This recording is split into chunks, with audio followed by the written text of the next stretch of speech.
Hey, what's up? This is Mike Portnoy. This is John Petrucci from Dream Theater. Hello everybody, my name is Troy Sanders. Hey, this is Bill Kelleher from the band Mastodon. This is Eddie Jackson. And Michael Wilton of Queensryche. Hey guys, this is Thomas, drummer of Meshuggah, and you are watching Loudwire.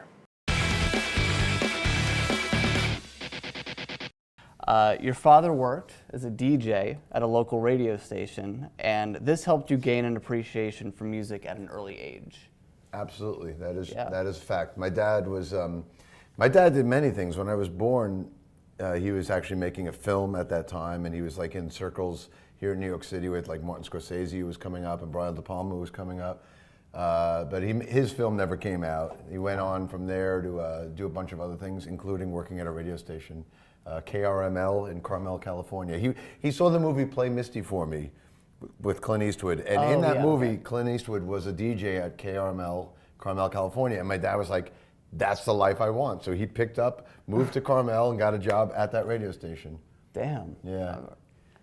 But wow. I grew up doing the radio show with him, and Did you? he'd let me spin the records. How old were you? This was around 73, 74, so I was around 6 or 7. And I'd want to play Cheech and Chong records and stuff like that. and he would let me just pick whatever I want. My first taste of fame was placing a collect call to the operator, and the operator recognized my voice because she listens to the radio show. No way. I was like 6 or 7 years old, yeah. Wow.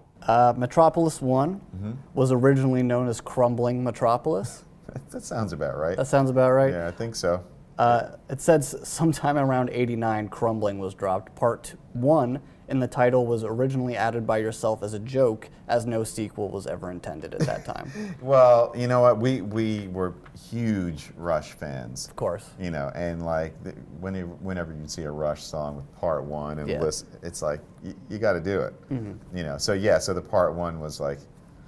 It was your inside Rush joke, kind of. It was. It wasn't like it wasn't really intended to be another section. Gotcha. It wasn't like 7 years later, we'll do part 2. Exactly. Gotcha. Yeah. It says Brent Hines lived in his van for 5 years while a member of your band, 4 Hour Fogger.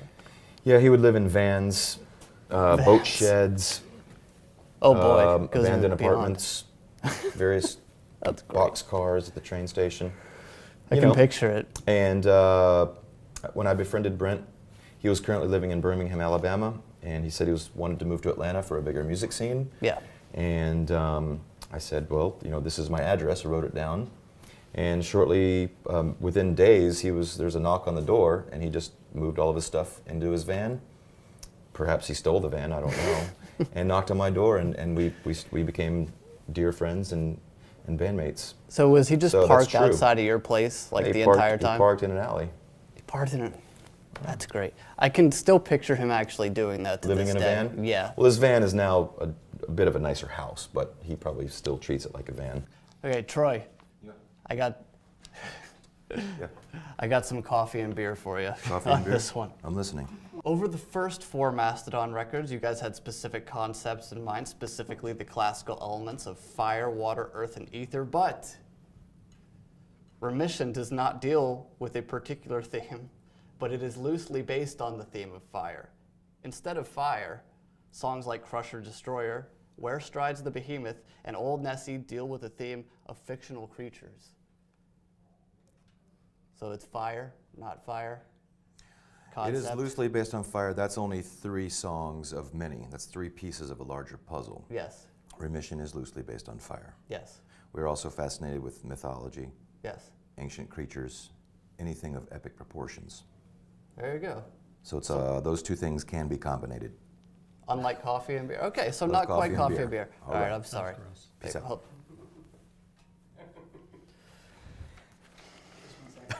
It says that your main influences include Saxon, Iron Maiden, Black Sabbath, Slayer, Testament, and Rush. Okay. Yeah, I would change out a few of those. Saxon, granted, I mean, we grew up with that, like the British way, but as far as like it being an influencer on music, no, I wouldn't say that. Maiden, okay, not so much Maiden either. I mean, when we start getting into the kind of the metal thing, like metal bands like Slayer, yeah, a little bit. You know, Anthrax, Megadeth, early years, Metallica and stuff like that. Okay. Was definitely like one of they were huge influences for the band in the early years. You know. Oh yeah, you can hear that on Yeah. those early records for sure. Yeah. Absolutely. Okay, Not quite so true. Yeah. not quite. Not quite true. Some truth in there. Yeah. It's the four members, of course, being U2, Scott Rock, and Chris DeGarmo. Between the ages of 17 and 19, rehearsed 5 days a week in the basement of Scott's parents and took on at least 2 jobs each to earn enough money to record a 24-track demo tape. That is true. Yeah. It was, Scott's basement was called The Dungeon. And, That's where you got the idea for that kit from? We were, we'd go and get like eggshell cartons and we stapled them on the walls and tried to make it as Kind of minimize the sound. as acoustically correct as possible. At 16 years old, you were invited to join what would later become Opeth by David Isberg, and you were originally going to be the band's bassist. Mm-hmm. That's true too. Fact. Okay, doing well so far. But I did find a contradiction on Wikipedia. When you actually went to that practice, you showed up to practice the next day, but David didn't tell the other members that you were coming, including the band's bassist. That's true too. And then it says, it kind of hits a fork in the road here when it led to an argument, which, depending who you believe, either caused you and David to leave or caused the rest of the band to quit. Yeah, it's a long time ago, but I was asked to wait outside. They told me, like, the other guys, like, they were not happy that I was there. And like the bass player showed up. Yeah. I only joined, I only wanted to play, I didn't want to play bass. But I wanted to join the band because we had a nice logo at the time. Really? With an inverted cross. Perfect. And David knew some of the guys in Nihilist, which ended up being Entombed, which were like idols of mine. So I figured maybe we can, play a show with them or something. But they asked me to wait outside. And when David came out, he said he fired them all. And that we, you and me should, we're Opeth now, kind of. All right. So I could play guitar. Oh, and perfect. Charlie Dominici was let go because the band was starting to feel the limitations of his voice. You guys were looking for more of a Bruce Dickinson, Jeff Tate type of singer. And it says that he infamously shouted, "Scream for me, Long Beach," which is like a Bruce thing that he says, several times through one of the shows, but you were performing in Bayshore. Well, that information is fact. Okay. But it's fiction that it was Charlie. So really? Yeah, so there was somebody else that did that. Charlie we let go because he was much older than us and he came from a different background. It was like, with Charlie it was like Billy Joel trying to sing with Queensryche. And it just he wasn't the right fit. Great musician, great voice, but not for a progressive metal band. Just not the right fit. So we went on another search for a new singer, and we were working with this guy, Steve Stone from Seattle, who was like a Jeff Tate look-alike and sound-alike. And we were working with him, and we had this gig opening for Marillion scheduled, and we were supposed to do the gig instrumentally. But we were like, you know what? Halfway through the show, why don't we bring this guy Steve out and let him, we'll unveil our new singer. And before the gig, I was showing him Live After Death, the video. Yeah. So I was like, yeah, this is what we want. We want a Bruce Dickinson type frontman. So he gets on stage and he just keeps singing, "Scream for me, Long Beach, scream for me, Long Beach." And we were in Bayshore. So yeah, that was a very short-lived relationship. We immediately fired him after that. When Kevin Moore announced that he was leaving the band, that you especially found the news very hard to take. Yes. Well, that was a tough time? Absolutely. Kevin and I, he was my best friend growing up. So, we every guy probably has a friend that they just do everything together. Yeah. It's we literally did everything together. Our families were friends. We lived right around the corner from each other. So it's every day we were just hanging out, playing music, doing everything. And, then obviously our band became successful, which was the dream we both had. We were touring, we had everything going for us, and we were, doing the Awake, recording, and he was like, yeah, I'm going to leave. And I just was devastated. Yeah. I was like, what? I don't understand. So yeah, so for me personally, it was very heartbreaking, you know, because that was basically, you know, at that point, and he kind of like sort of disappeared and went on and did his own thing, and you know, we've been in touch very little, and I haven't actually talked to him in a long time. So it was basically the end of that long-time childhood relationship. Yeah. Yeah, it was Give him a call. Yeah, come on, man. Mastodon was personally invited to participate in Game of Thrones by executive producer Dan Weiss, who's a fan of the band. That is true. That's true. But the funny thing about the first time we did the Game of Thrones, we had just gotten off an overnight flight from the States to, I think we flew into Dublin and then like drove to Belfast and then slept for a couple hours, and then we drove from Belfast to where the location is, another hour from there, outside.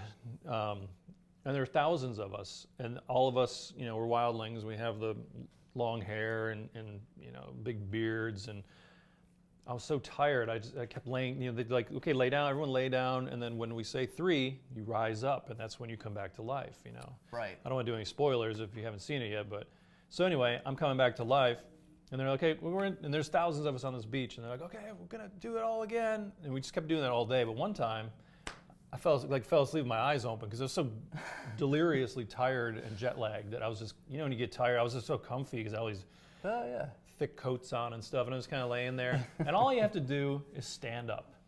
1, 2, at the count of 3, stand up. Thousands of dudes standing up, and I'm still I'm asleep on the beach.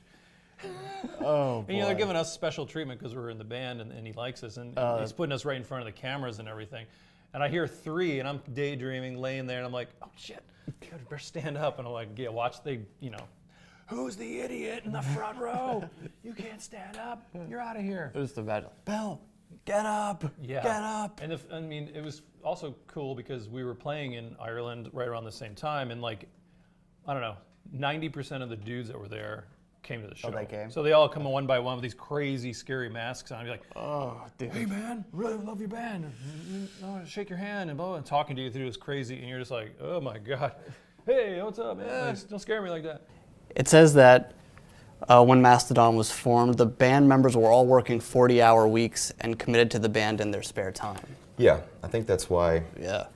You know, the music was very aggressive and angry because we really wanted to make a band happen.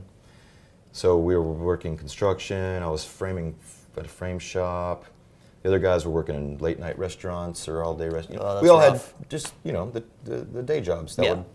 So when we would convene for band practice, we were all fueled up, fired up, a bit angry, and a lot of that came through in those first couple records. It says on Wikipedia on one page that Meshuggah do not write concept albums, but on the Catch 33 page, it said it is a concept album revolving around different kinds of paradoxes. Yes. It is a concept album. Yeah. Okay, so Yeah. Meshuggah does write concept albums on occasion. Yeah. Yes, we do. We have to. Yeah. Yeah. Would that be the only one that you would consider to be a concept album? Yeah, pretty much. And now for Rage for Order, introduced a more polished look and sound for Queensryche, while the band was forced by their label to an adopted image more closely associated with glam metal. No, it wasn't the record label, it was our management. Okay, so some fiction there. I think our management was really, they really wanted us to have an image.